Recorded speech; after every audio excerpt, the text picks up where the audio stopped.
You are listening to the Oracle of Light. I am your host, Shauna Domalain. I am just so excited that you are here joining me today. I would love to share with you everything that I have found in my world that shows me that my loved ones in spirit are always with me. And especially at this time of year, with the holidays approaching, a lot of people are starting to really miss their loved ones in spirit. And my hope for you after listening to this episode is that you're able to start to see the signs that your loved one is still with you, that your loved ones, even though they no longer have their physical body, are still 100% alive in spirit. And as a medium, I know for sure that we can have a new relationship with our loved ones on the other side. It's beautiful. I have talked about it till I'm blue in the face, and I will never stop talking about it. But my son Jack, he would have been 10 this year, and I have a beautiful relationship with him, and I find heart rocks everywhere, and I find butterflies everywhere, and he is still very much a part of my world. And what's amazing is that I invite you to consider the possibility that your loved one's essence lives on. It does. Your loved one's essence lives on. If you think about all of the advice that maybe your loved one gave you, if it's a parent, if your loss is someone older, maybe a grandparent, could be a friend, a mentor, a teacher. If that person gave you advice that made a difference in your world, their essence still lives on through that information.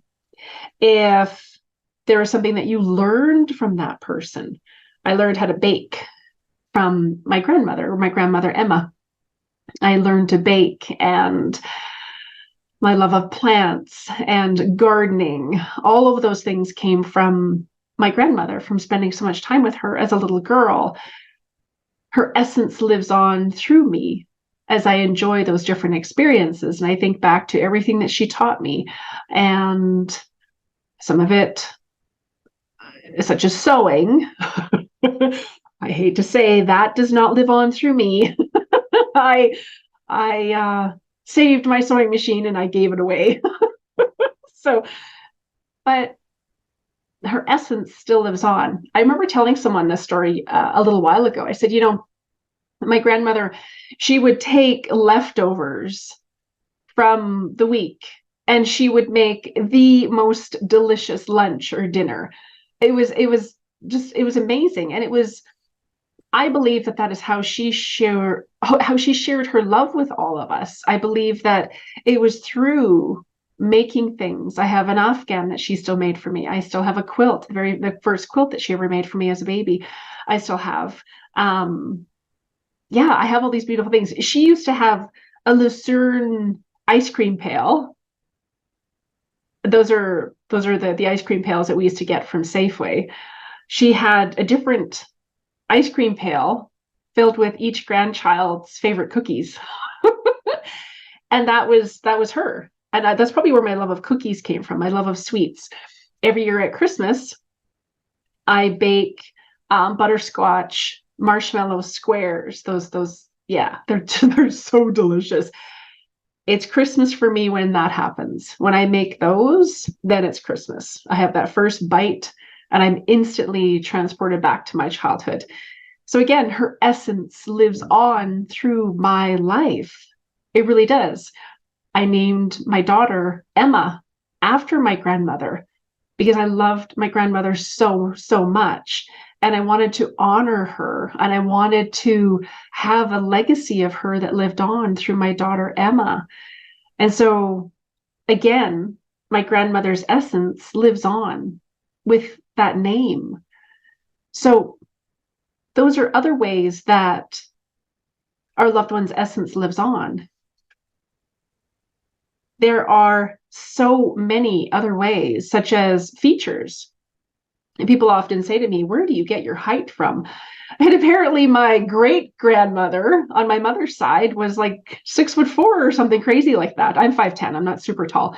Well, I like to think I'm 5'10". Maybe I'm not 5'10" anymore.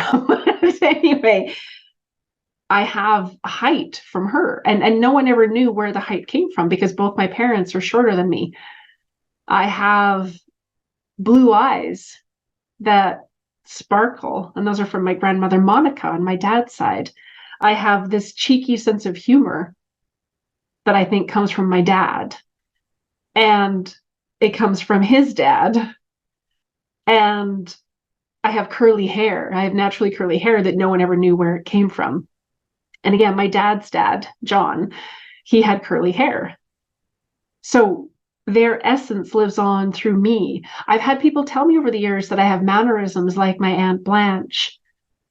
And I think, wow, her essence lives on through me, which is so beautiful, so beautiful.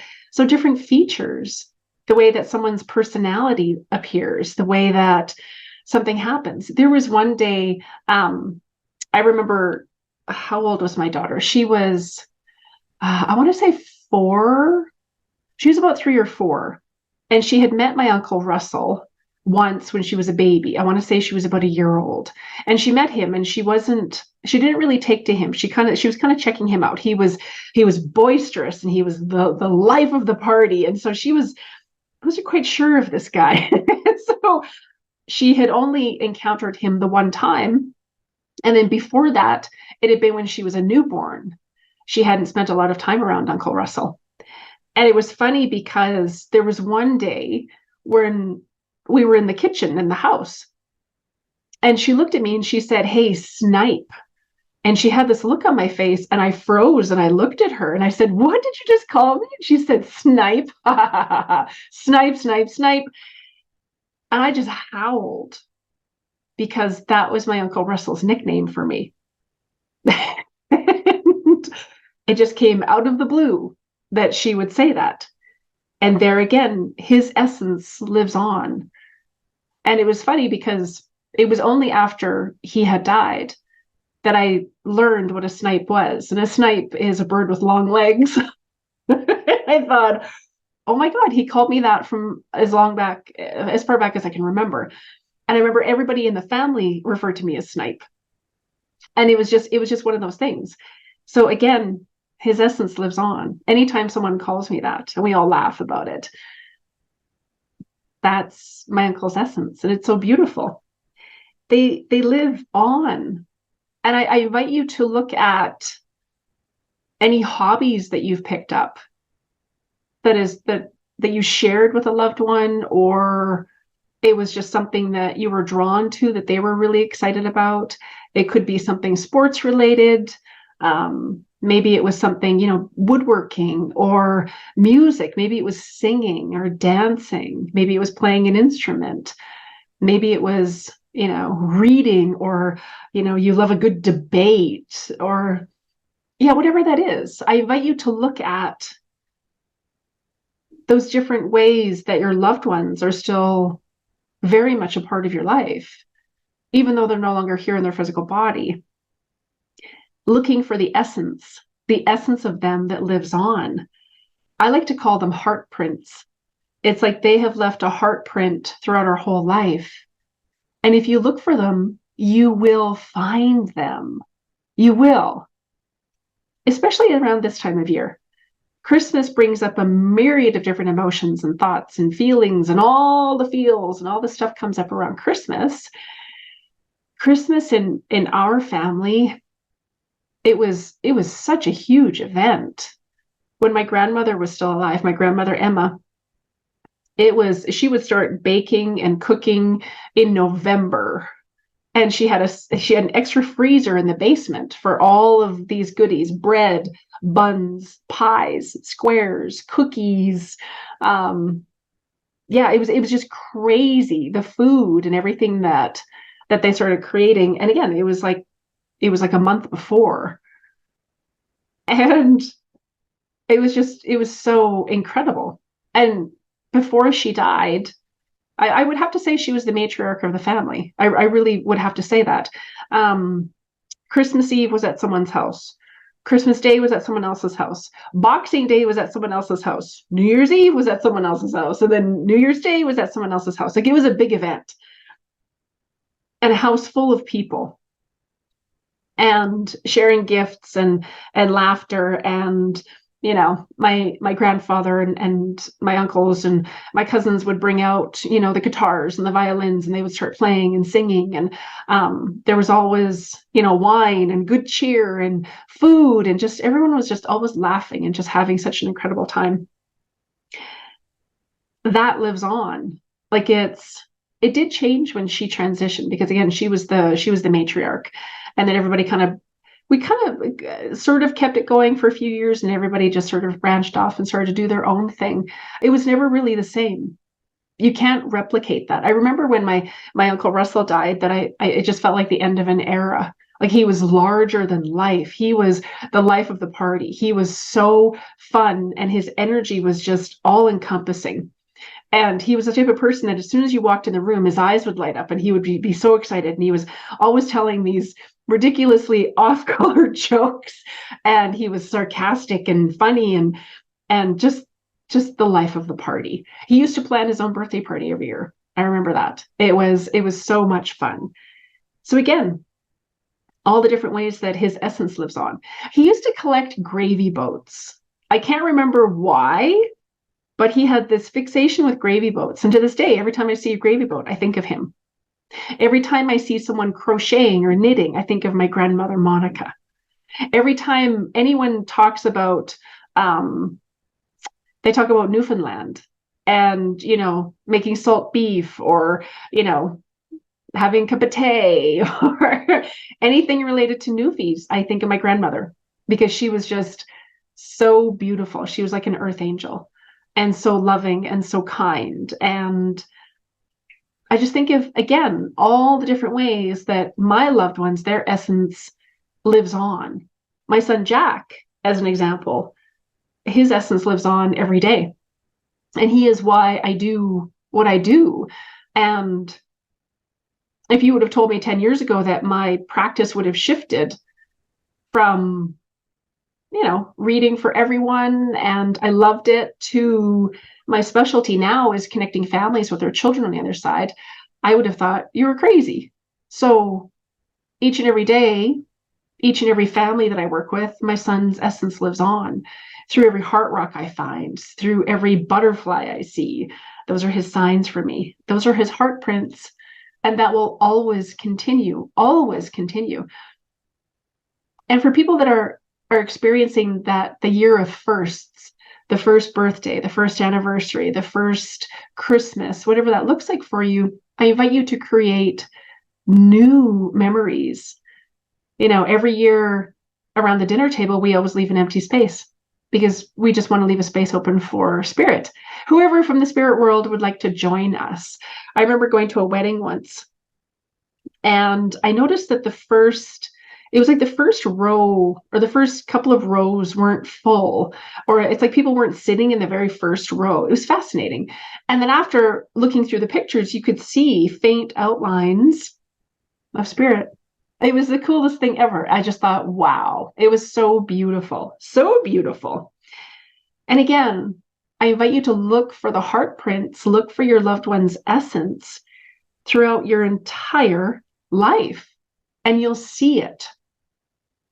And for those of you who have lost a child, I have a very special event coming up December 15th, next Friday, where I am going to take you through the exact process that teaches you how to make the connection with your child on the other side. It starts at 6, we go till 9. You will receive the digital components of my program, Growing Up in Heaven. Plus, you'll receive a 30-minute reading with me after to answer any questions, make sure you're getting everything, that I'll confirm everything that you're getting. And if this is something that you would love to have a look at, you can check out my website at livealifeyoulove.org. All the information is there. We would love to have you. And I guarantee that you will experience your child on the other side by the end of the night. And, for a lot of people, when they go through the program, they realize how their child's essence has already been showing up in their life.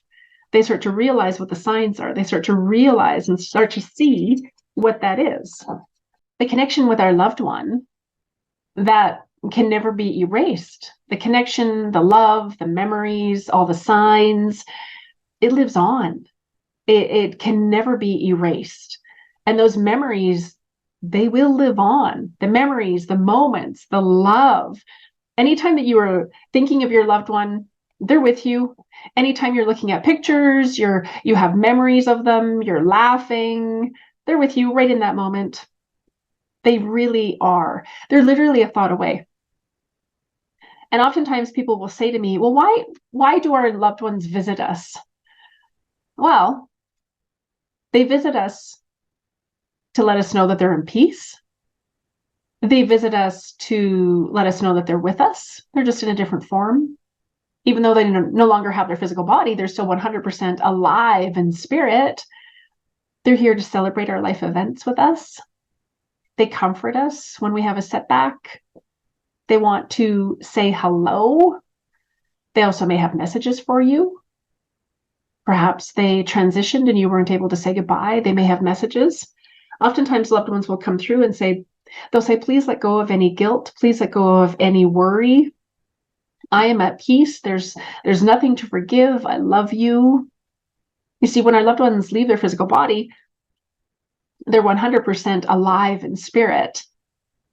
And they scoop up all of the love from this life and all the memories and all the beauty. They don't take with them any anger, resentment, or they're not harboring any ill feelings. If anything, loved ones will come through after doing their life review, and they may have a different glimpse into the impact of their actions and behaviors. And oftentimes they will come in and they will say, I'm sorry, I could have shown up better. I could have been a better partner. I could have been a better parent. I could have shown up for you differently, and I'm sorry. So sometimes those are the messages that would come through. But again, they're still alive in our lives. Their heart prints and their essence is still very much a part of our world. And I invite you to look for it. I invite you to look for it. I have always looked at different ways that my loved ones live on through me. You know, my taste in how I decorate my house and how I see things. And sometimes you can still hear their voice, you know, if you've learned things from them, if you've taken advice from them. Here are some different signs from our loved ones on the other side. And you may have experienced some of these. They could show up in our dreams. Sometimes our dreams are very vivid. Our loved ones are smiling, they're happy, they're free of illness. There may not be any spoken words. The communication may have been telepathic. It could be very emotional. They may have a glow about them. When a loved one visits you in a dream, you may also smell them, smell their scent. You may hear their voice or their laughter. You may talk to them telepathically. You may talk to them like you're having a conversation. You may feel their touch, receive a special message, feel at peace. There are a myriad of different ways that you can experience your loved one in your dreams. And I just did a TikTok on this a little while ago. And it was, you know, some people are like, well, how come I don't experience my loved ones in spirit, in dreams? And what they've found, the Dreams Journal, they wrote about the findings that they had conducted. There were researchers that had conducted this experiment. And they found that the majority of people that had dream visitations from their loved ones also had strong recollections of dreams prior to their loved one transitioning. So if you haven't had a dream visitation, I want you to think about that. Have you always had vivid dreams? Did you always remember your dreams before your loved one transitioned? Because dreams may not be the way that your loved one comes through for you. And the other side of that is sometimes people have said to me, you know, I had dreams of my loved one when they first transitioned, but now I don't. And that could be because of where you are on your grief journey. Our grief journey can shift and change, and we may not have as high a vibration to be able to experience our loved ones in that way. I know that when I was grieving My son, it's like I felt like I had the flu. My body ached from head to toe. And when I went to sleep at night, I didn't dream. My body wanted to rest. I was resting and rejuvenating and healing. So that also may be why you don't experience your loved one on the other side. And that's okay. There are lots and lots of other ways that our loved ones show up in our world. Moving objects. Maybe you've noticed that a bottle of perfume isn't exactly where you thought you left it, or someone keeps moving the TV remote. I remember my daughter said once, she came upstairs and she was really angry. And I said, "What's going on?" And she said, that guy, he keeps taking my red crayon and I need red. And I said, "Which guy?" And I'm thinking, oh God, is there someone in the house? She said, that guy with the white hair, and he smokes. And I started laughing. I said, that's your Grandpa John. And she said, okay. Well, he needs to bring back my crayon. And I went downstairs and sure enough, the red crayon was gone. And it was so funny. It was so funny. Yes, he eventually brought it back. But that's just an example.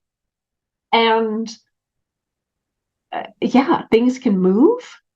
They can move things to get your attention. It's like the movie Ghost with Patrick Swayze. I always tell people that's homework for any of the classes they take with me, because that depicts the spirit world beautifully. And in the movie Patrick Swayze, he moves the is it a penny? I think it's a penny. He moves a penny up the door, and Demi Moore's character, can't remember her name right off the top of my head, but he moves the penny and it puts it in her hand. And it's in that moment that she's like, oh God, there's something real here. Something's happening. It's so cool. So yeah, they can move things. Plants and animals. The spirit world, they love to send us things like their favorite bird or flower. So hummingbirds, dragonflies, you guessed it. Blue jays. If you see a blue jay and you think of your grandfather, that's a sign from him. I often tell people that just before you see the sign, or just as you're seeing the sign, if you think of a loved one, that's them. And if it keeps showing up, if a butterfly keeps flittling about outside your window while you're trying to work, they're trying to get your attention. They are trying to get your attention. And then pay special attention to plants or animals that come to you out of season. Like if you see a robin in the middle of winter when they should have migrated to warm weather, pay attention to that. If your grandmother loved irises and an iris starts growing in your flower bed when you didn't plant any irises, that's a sign as well. Is that beautiful? And it's so comforting to look for these signs. So comforting. Another way that the spirit lets us know that they're with us is your pets.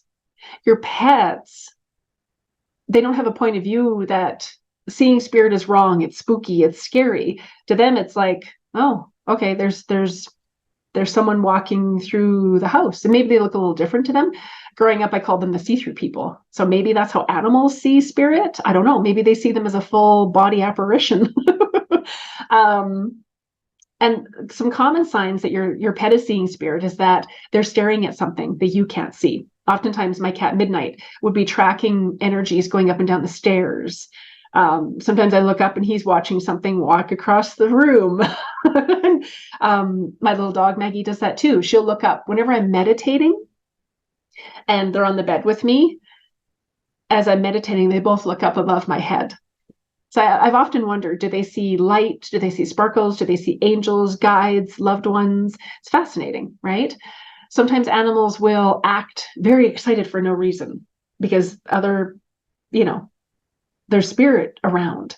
And our animals may be more vocal, barking a whole lot, going crazy. Again, in the movie Ghost, there's a cat in the movie that sees something happening, and it's really quite fascinating when animals can sense the energy. It's so fascinating. And again, these are all ways that our loved one's essence lives on, and it's fun to figure out what those signs are. If you are looking to unpack more, and if you'd like to make it the connection with a loved one on the other side, feel free to book a one-on-one session with me where you have access to me for a full hour. You have my undivided attention for a full hour. The sessions are via Zoom. I work with clients around the world. And the beauty of Zoom is that you can record the sessions And then you can play it back and you can connect into the energy again, because the energy of your loved ones is infused in that recording. And then you can just sit in the energy with me and then play it back, and you can take notes and get your action steps. They're absolutely fantastic. Again, all the info is on my website at livealifeyoulove.org. Oh, and we also have 2024 readings right now. Again, all that info is on my website. I will take you through 2024. We'll go through month by month and give you a little mini read for each of the months, so you have an idea as to what's coming up. Other ways that our loved ones show up in our world are technical glitches. I invite you to be aware the next time that you are sharing. If you're talking about a crossover loved one, you're sharing a story about them, someone else is sharing a story about them, I invite you to pay attention to what goes on in your world. If you see a bird fly by, if you see a butterfly, a dragonfly, if you see a repeating number, if you hear a song that reminds you of them, if the electronics, lights start flickering, or the radio turns on, or something happens, I invite you to just be aware of that. Because oftentimes when we are sharing memories or stories about our loved ones on the other side, they will do something to let us know that I'm here, I'm still here, and I'm still very much a part of your world. I just don't have my physical body. And so with technical glitches, it's one of the most common signs from our loved ones on the other side. The lights flicker, the TV turns on by itself, or the radio turns on by itself. My phone sometimes will just start playing music. It's fantastic. The phone isn't anywhere near me and it just starts playing music. You get a call on your cell phone and there's no one there. Sometimes that happens. I've heard of people who have had text messages from their loved ones. Their loved one who transitioned, their phone number shows up, and it's just like, what? How is this possible? It's so cool. I used to always have a guide that used to always tell me to have fun. And every now and again in the car, I would look at the dash and it would say, have fun. And then it would just disappear. It was like, whoa, where did that come from? So lots of different ways that spirit can get our attention. You might get a weird text with no logical explanation. The volume on the TV or the radio just adjusts by itself. There's so many different ways, right? Even if your loved one wasn't a techie, they may use your devices to get your attention. So relax, enjoy their presence, and even talk to them if you want to, right? Another way that our loved ones let us know that they're with us is sensing their presence. You may have the sensation of someone sitting next to you, even though you can't see anyone. I used to feel my grandmother sit next to me on the bed. After I had an accident, I would go to bed and I would just be resting, and I would literally feel the weight of someone sitting on the bed beside me. And sometimes I would feel her caressing my skin, caressing my hair. I would always hear her say, don't ever give up. You've got this. You're going to heal. Don't you dare give up. She would say things like that. And it was my grandmother, and she had been deceased for many, many years. Sometimes we may feel like we're being watched. We may feel like our loved one is in the room with us. My son Jack runs around, and it's just like this, I feel this little whirlwind of energy fly by. And many people find the connection with the spirits of their loved ones. It's so comforting, right? So go ahead, invite them in, ask them to send you a sign when they're around, and don't be surprised when they do. And you can ask your loved ones, send me a sign and make sure I get it. Make sure I get it.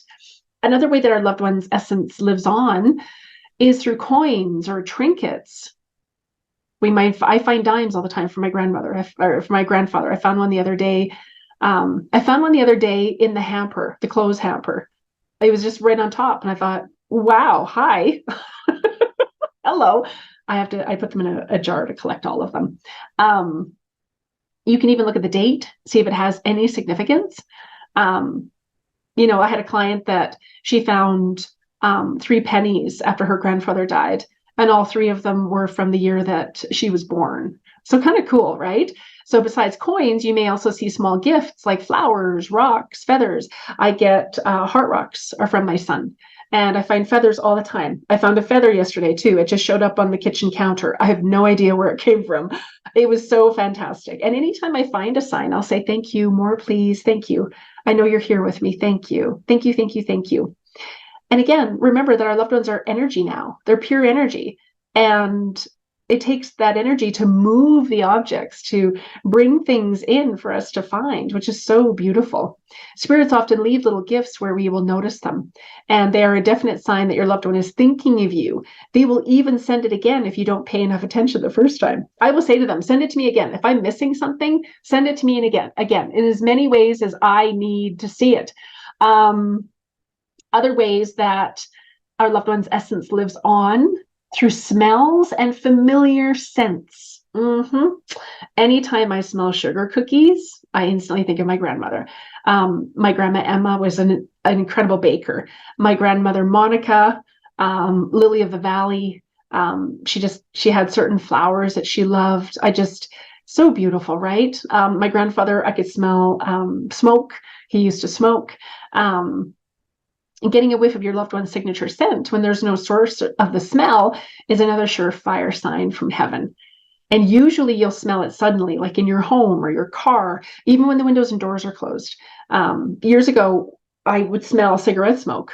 And I had met my grandfather, my dad's dad, John. I'd met him once when I was 4 as a little girl, and I didn't remember a whole lot about him. I saw pictures of him, but I didn't remember a whole lot about him. And he had transitioned, and I kept smelling cigarette smoke. It was in the house and nobody smoked. We were in the restaurant and it started to smell like smoke. We were in the car. I thought I was losing my mind.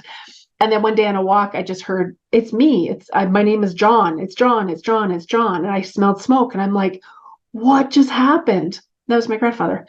It was the coolest thing ever. Coolest thing ever. So just be aware of that.